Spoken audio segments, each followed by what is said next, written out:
எல்லாருக்கும் வணக்கங்க. இன்னைக்கு நம்ம என்ன தகவல் பார்க்க போறோம்னா, நீரின்றி அமையாத உலகு.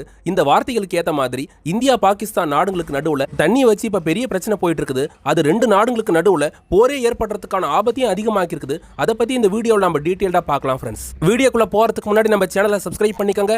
இப்போ வாங்க ஃப்ரெண்ட்ஸ் வீடியோக்குள்ள போலாம். பாகிஸ்தான் இந்தியா நாடுகளுக்கு நடுவுல இப்ப மிகப்பெரிய பிரச்சனையா போயிட்டு இருக்கிறதே இண்டஸ் வேலி ட்ரீட்டி தாங்க. 2025 ஆபரேஷன் சிந்தூர் போருக்கு அப்புறம் இந்தியா கடுமையான ஒரு நிலைப்பாடை எடுத்திருந்தாங்க. அது என்னன்னா, இந்தியாவுக்கு எதிரான பயங்கரவாத செயல்கள் ஆதரவு கொடுத்துட்டு இருக்கிற பாகிஸ்தான் அரசாங்கத்துக்கும் அவங்களோட ராணுவத்துக்கும் பதிலடி தர விதமா பாகிஸ்தான் நாட்டுக்கு சிந்து நதியை தர முடியாது, இண்டஸ் வேலி ட்ரீட்டியை ரத்து பண்றதா இந்தியா அறிவிச்சாங்க. இதை வெறும் மிரட்டலா மட்டும் கொடுக்காம இந்தியா தன்னோட நிலைப்பாடா மாத்தி கடந்த ஒரு வருஷமா பாகிஸ்தானுக்கு சிந்து நதியிலிருந்து பெரிய அளவுல தண்ணி போகிறத இந்தியா நிறுத்திட்டாங்க. இதனால சிந்து நதியை மையப்படுத்தி இந்தியா பாகிஸ்தான் நாடுகளுக்கு இடையே இப்போ ஒரு 6 மாசமா ரொம்ப பிரச்சனை தீவிரமா போயிட்டு இருக்குதுங்க.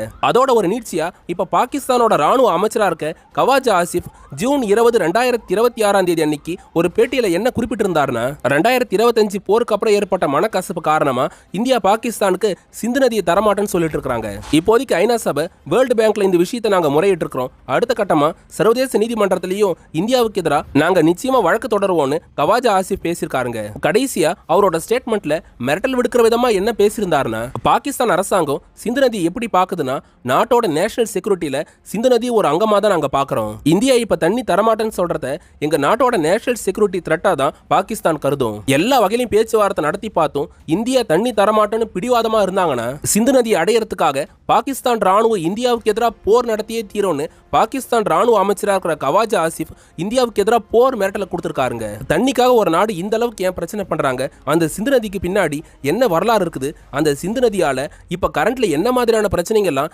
இந்தியா பாகிஸ்தான் நாடுகளுக்கு நடுவுல போயிட்டு இருக்குதுன்றத பத்தி நான் ஒவ்வொன்றா எடுத்து சொல்றேங்க. 1947 இந்தியா பாகிஸ்தான் நாடுகளுக்கு சரியா ஒரு நாள் இடைவேளையில பிரிட்டிஷ் அரசாங்கம் சுதந்திரம் கொடுத்துட்டு இந்தியா விட்டு வெளியேறிட்டாங்க. அதுக்கப்புறம் கஜானாவில் இருக்கிற பணம் பொருளுங்களுக்கு எப்படி பாகிஸ்தான் இந்தியா கிட்ட உரிமை கோரினாங்களோ அந்த மாதிரி இந்தியா பாகிஸ்தான் நாடுகளுக்கு நடுவுல புதுசா ஒரு பிரச்சனை ஏற்படுதுங்க. அது ரெண்டு நாடுகளுக்கு இடையில ஓடிக்கிட்டு இருக்கிற சிந்து நதி தாங்க. இமயமலையில பிறந்து ஓடியார ஜீவ நதியா இருக்க சிந்து நதி இந்தியா வழியா பாகிஸ்தானுக்குள்ளார ஓடி பாயுதுங்க. இந்த சிந்து நதி ஒரே நதியா ஒன்னும் இந்தியாவில இருந்து பாகிஸ்தானுக்குள்ளார ஓடலங்க. அது மொத்தமா 6 நதிகளா கிளை நதிகளா பிரிஞ்சு ஓடிக்கிட்டு இருக்குது. சட்லஜ், பியாஸ், ரவி, அதுக்கப்புறம் இண்டஸ், செனாப், ஜீலம்னு மொத்தமா 6 கிளை நதிகள் இந்த சிந்து நதியில ஓடிக்கிட்டு இருக்குதுங்க. இந்த 6 நதிகளை மையப்படுத்தி இந்தியா பாகிஸ்தான் நாடுகளுக்கு இடையில 1950கள்ல இருந்து பிரச்சனை ரொம்ப தீவிரமா போயிட்டு இருந்தது. அப்ப இந்தியாவை ஆட்சி நடத்திக்கிட்டு இருந்த இந்தியாவோட முதல் பிரதமரா இருக்கிற ஜவஹர்லால் நேரு அவர்கள் பாகிஸ்தான் நாட்டோட அப்போதைய பிரதமரா இருந்த அயூப் கானோட பேச்சுவார்த்தை நடத்தி இந்த சிந்து நதி பிரச்சனையை ஒரு ஒப்பந்த அடிப்படையில 2 நாடுகளும் சரி பண்ணிக்கலாம், 2 நாட்டு மக்களுக்கும் இந்த சிந்து நதியில இருந்து தண்ணி போய் கிடைக்கணும், 2 நாடுகளுக்கும் குடிநீர் தேவையும் தீரணும், விவசாயமும் பிரச்சனை இல்லாம நடக்கணும்னு 2 அதிபர்களும் அப்ப முடிவு பண்ணாங்க. வல்லரசு நாடுகளா இருக்க அமெரிக்கா, பிரிட்டன் மாதிரியான நாடுங்க உள்ள பூந்து எந்த பிரச்சனையும் பண்ணாத வகையில இந்தியா பாகிஸ்தான் நாடுங்க கராச்சில வச்சு ஒரு ஒப்பந்தத்தை கொண்டு வந்தாங்க. இதுல வேர்ல்டு பேங்கோட பிரதிநிதிகளை ஒரு கண்காணிப்பாளரா வச்சு ஒப்பந்தம் உருவாக்கப்பட்டுச்சுங்க. 1958க்கு மேல ஒப்பந்தத்தோட முன் வடிவுகள் உருவாக்கப்பட்டு செப்டம்பர் 19, 1960 இந்தியா பாகிஸ்தானுக்கான சிந்து நதி ஒப்பந்தம் கராச்சில வச்சு அதிகாரப்பூர்வமா கையெழுத்தாச்சு. இதுல இந்தியாவோட பிரதமரா இருந்த ஜவஹர்லால் நேரு அவர்களும் பாகிஸ்தானோட பிரதமரா இருந்த அயூப் கானும் கையெழுத்திட்டாங்க. ஒரு வழியா 2 நாடுகளுக்கு மத்தியில ஒப்பந்தம் எட்டப்பட்டுச்சுங்க. இந்த இண்டஸ் வேலி ட்ரீட்டில என்னென்ன விஷயங்கள் மேஜரா குறிப்பிடப்பட்டிருந்ததுன்னா, சிந்து நதியில பிரிஞ்சு ஓடுற 6 கிளை நதிகள்ல 3 நதிகள் இந்தியாவுக்கும் 3 நதிகள் பாகிஸ்தானுக்கு சொந்தம்ன்ற மாதிரி இதுல ஒப்பந்தம் செய்யப்பட்டது. இந்தியாவுக்கு பாத்தீங்கன்னா சட்லஜ், பியாஸ், ரவின்ற இந்த 3 நதிகள்ல இருந்து கிடைக்கிற தண்ணி பெரும்பான்மையா பயன்படுத்திக்கலாம்னு அதுல சொல்லியிருக்காங்க. அதுவே பாகிஸ்தான் எடுத்துக்கிட்டா இண்டஸ், ஜீலம், செனாப்னு இந்த 3 நதிகளோட தண்ணியை அவங்க பயன்படுத்திக்கலாம்னு குறிப்பிட்டிருக்காங்க. நேரு அவர்கள் இந்த ட்ரீட்டியை எந்த அடிப்படையில் வடிவமைச்சிருந்தாருன்னா, பாகிஸ்தான் அரசாங்கத்தையும் ராணுவத்தையும் ஓரமா வச்சுட்டு அந்த நாட்டு மக்களுக்கு குடிநீருக்கும் விவசாயத்துக்கு எந்த பிரச்சனையும் இல்லாம தண்ணி கிடைக்கணும்ன்ற ஒரு நல்ல நோக்கத்துல சிந்து நதியில இருந்து 70% தண்ணியை பாகிஸ்தான் மக்களுக்காக நல்ல எண்ணத்துல இந்தியா கொடுக்கறதா அந்த ட்ரீட்டில குறிப்பிடப்பட்டிருக்குதுங்க. கடைசியா அந்த ட்ரீட்டில இந்தியா என்ன விஷயத்தை சொல்லியிருந்தாங்கன்னா, நல்ல எண்ணத்தோட தண்ணியை தரும், பாகிஸ்தானும் அதுக்கு ஏத்த மாதிரி நல்ல விதமா நடந்துக்கணும்னு இந்தியா குறிப்பிட்டிருக்காங்க. இந்த ட்ரீட்டி பிரகாரம் அதிகமான தண்ணியை பாகிஸ்தானுக்கு இந்தியா கொடுத்தாலும் இந்தியாவுக்கு ஒரு பெரிய பாதிப்பு கிடையாதுங்க. அதுல 3 நதிகள் இந்தியாவுக்கு சொந்தம்ன்றதுனால இந்தியாவோட விவசாயிகளுக்கும் இந்தியாவோட குடிநீர் தேவைக்கும் அதிகமான தண்ணி இந்தியாவுக்கு கிடைச்சிட்டு தான் வருது. ஃப்ரெண்ட்ஸ், இப்படி இண்டஸ் ட்ரீட்டி ஒப்பந்தம் 1960 இந்தியா பாகிஸ்தான் நாடுகளுக்கு நடுவில் ஏற்பட்டு போச்சு. அடுத்து ஒரு 4 வருஷத்துல பாகிஸ்தான் என்ன காரியம் பண்ணாங்கன்னா 1965 காஷ்மீரை கைப்பற்றுவோன்னு 2வது முறையா இந்தியாவுக்கு எதிராக காஷ்மீர் போரை தொடங்கினாங்க. அந்த போர்லையும் பாகிஸ்தான் ஒன்றும் ஜெயிக்கலங்க. கடைசியா சோவியத் ரஷ்யா தலையிட்டு அன்னைக்கு 2 நாடுகளுக்கு நடுவில் ஒரு அமைதி ஒப்பந்தத்தை கொண்டு வந்தாங்க. அப்படி இந்தியாவுக்கு எதிராக போர் நடத்தியும் இந்தியா நல்ல எண்ணத்தோட பாகிஸ்தானோட போட்டிருந்த இண்டஸ் வேலி ட்ரீட்டியை அப்ப ரத்து பண்ணல. ஒரு வாய்ப்பு கொடுத்தாங்கன்னே கூட சொல்லலாம். அதுக்கப்புறம் 1999 திரும்பவும் பாகிஸ்தான் இந்தியாவுக்கு எதிராக 3வது காஷ்மீர் போரை தொடங்கினாங்க. இடைப்பட்ட காலங்களில் 1971 வங்கதேச போரும் இந்தியா பாகிஸ்தான் நாடுகளுக்கு மத்தியில் நடந்தது. 1999 கார்கில் போர் அப்பயே இந்தியா ஒரு விஷயத்தை யோசிச்சாங்க. இந்தியா ஏன் பாகிஸ்தானுக்கு இண்டஸ் வேலியிலிருந்து தண்ணி கொடுத்துட்டு இருப்பானே, இந்த மாதிரி இந்தியாவுக்கு எதிராக போர் நடத்திக்கிட்டு இருக்கிற பாகிஸ்தானுக்கு தண்ணியை கொடுக்க வேணாம்னு இந்தியா அப்ப நினைச்சாங்க தான். இருந்தாலும் பாகிஸ்தான் மக்களை கருத்துல கொண்டு இந்தியா அந்த ஒப்பந்தத்தை நிறுத்தாம இருந்தாங்க. இவ்வளவு பொறுமையா இந்தியா இருந்தும் பாகிஸ்தான் அரசாங்கமும் அவங்களோட ராணுவத்தோட மனநிலையில எந்த மாற்றமும் இல்லாம இந்தியாவுக்கு எதிராக டிசினா ஏதாவது ஒரு வகையில தொல்லை கொடுக்கறத மட்டும் பாகிஸ்தான் வழக்கமா வச்சிருந்தாங்க. இடைப்பட்ட காலங்கள்ல 2024 அப்ப பாகிஸ்தான் கிட்ட இந்தியா ஒரு விஷயத்தை சொல்லியிருந்தாங்க.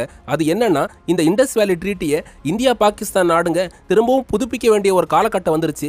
காலத்துக்கு ஏற்ற மாதிரி இந்த இண்டஸ் வேலி ட்ரீட்டியை நாம புதுப்பிக்கணும்னு இந்தியா பாகிஸ்தான் கிட்ட சொல்லியிருந்தாங்க. அதுக்கு பாகிஸ்தானோட ஃபாரின் அஃபேர்ஸ் மினிஸ்ட்ரி கிட்ட இருந்தும் அவங்களோட அரசாங்கத்துக்கிட்ட இருந்தும் எந்த ஒரு பெரிய பதிலும் வரலங்க. அடுத்ததா என்ன நடந்ததுன்றது உங்களுக்குமே தெரிஞ்சிருக்குங்க. 2025 ஆபரேஷன் சிந்தூர் போர் இந்தியா பாகிஸ்தான் நாடுகளுக்கு மத்தியில 4 நாள் நடந்தது. இந்த 4 நாள் போறப்ப இந்தியா ஸ்ட்ராங்கான ஒரு நிலைப்பாடை எடுத்துட்டாங்க. அதுதான் பயங்கரவாதத்தினால ஏற்பட்ட உயிரிழப்புகளும் தண்ணியும் ஒன்னா சேர முடியாது, இந்தியா பாகிஸ்தானுக்கு தண்ணி தராதுன்னு தெளிவா சொல்லிட்டாங்க. அந்த டைம் அமெரிக்க அதிபர் ட்ரம்ப்பும் இந்தியா கிட்ட என்ன விஷயத்தை கேட்டிருந்தாருன்னா, பாகிஸ்தானோட டிப்ளமேட்டிக் ரிலேஷன்ஷிப்பை இன்க்ரீஸ் பண்றதுக்கு எதனா வழி இருந்தா பாருங்க, தண்ணி கொடுக்கறதுல மட்டும் கொஞ்சம் கருணை காட்டுங்கன்ற மாதிரி அமெரிக்காவும் கேட்டிருந்தாங்க. அமெரிக்கா கேட்டாலும் சரி, பாகிஸ்தான் கேட்டாலும் சரி, இந்தியா தரப்பு பதில் ஒண்ணுதாங்க. காஷ்மீர் பயங்கரவாத ஊடுருவல பாகிஸ்தான் இப்பவும் நிறுத்த மாட்டாங்க. காஷ்மீரோட பள்ளத்தாக்கு பகுதிகளில் பயங்கரவாதிகளை ஊடுருவ வைக்கிற செயல்ல இப்பவும் பாகிஸ்தான் ஈடுபட்டு வராங்க. இது கூடவே காஷ்மீரோட அமைதியை கெடுக்கணும்னு பாகிஸ்தான் முயற்சி பண்றது எங்களுக்கு நல்லாவே தெரியுது. இந்தியாவோட போர் நடத்தி ஜெயிக்க முடியாதுன்ற ஒரே காரணத்தினால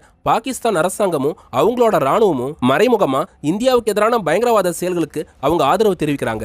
இப்படி இந்தியாவுக்கு எதிரான செயல்பாடுகளை நிறுத்தாத பாகிஸ்தானுக்கு எங்களால தண்ணி தர முடியாது, இண்டஸ் வேலி ட்ரீட்டி முடிஞ்சது தான், அதை பத்தி பேசாதீங்க இந்தியா ஸ்ட்ரிக்ட்டா சொல்லிட்டாங்க. இப்படியான பிரச்சனைங்க போயிட்டு இருக்கும்போது ஜூன் மாசம் 2026 ஸ்டார்டிங்ல இந்தியாவோட நீர்வளத்துறை அமைச்சரா இருக்கிற சிடி பாட்டேல் என்ன விஷயத்தை குறிப்பிட்டிருந்தாருன்னா, சிந்து நதியோட கிளை நதிகளா இருக்க செனாப் நதிக்கும் பியாஸ் நதிக்கு நடுவுல நாங்க டனல் ஏற்படுத்த போறோம். 2028க்குள்ளார இந்த டனல் பயன்பாட்டுக்கு வரப்போகுது. சுமார் 4000 கோடி பட்ஜெட்ல 8.2 கிலோமீட்டர் தொலைவுக்கு உருவாக்கப்படுற இந்த டனல் மூலமா இந்தியா 2 நதிகளை இணைக்க போகுது. செனாப் நதியும் பியாஸ் நதியோட தண்ணியும் ஒன்னா சேர போகுது. சிந்து நதியில இந்த ஒரு திட்டம் மட்டும் இல்லாம ஹைட்ரோ எலக்ட்ரிக் பவர் பிளான்ட்களை உருவாக்குற 4க்கு அதிகமான திட்டங்களையும் அதுக்கப்புறம் தண்ணியை தேக்கி வைக்கிறதுக்கு புதுசா சில டேம்களையும் இந்தியா உருவாக்க போகுது. ஃபர்ஸ்ட் இந்த செனாப் நதியும் பயாஸ் நதியும் ஒன்னா இணைக்கப்பட்டுச்சுன்னா பாகிஸ்தானுக்கு போகிற தண்ணியோட அளவு பல மடங்கு குறைஞ்சு போயிடும். அதுக்கப்புறம் பாகிஸ்தான் இந்தியாவுக்கு எதிரான பயங்கரவாத செயல்களில் ஈடுபட்டாங்கன்னா பாகிஸ்தானுக்கு ஒரு சொட்டு தண்ணி கூட போகாம இந்தியாவால தடுத்து நிறுத்த முடியும். அதனால இந்தியா ஜாலியா தான் ஏதோ பண்ணிக்கிட்டு இருக்குது,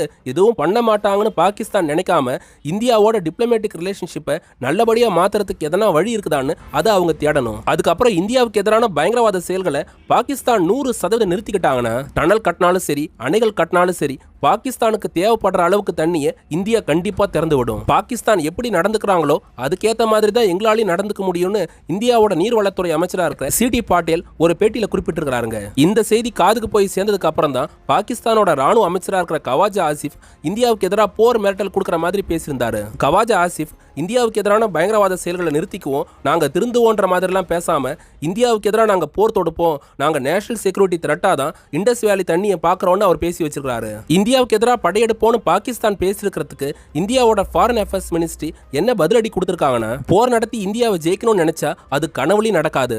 மிசைல் ட்ரோன் வார்ஃபேருக்கு நாங்க தயாரா தான் இருக்கிறோம், தேவையில்லாம மோதனீங்கன்னா பாகிஸ்தான் ராணுவம் இருந்த இடம் தெரியாம ஆக்கப்படும்னு இந்தியா பகிரங்கமான மிரட்டலை கொடுத்திருக்காங்க. இதோட இந்த வீடியோவை முடிச்சுக்கிறேங்க.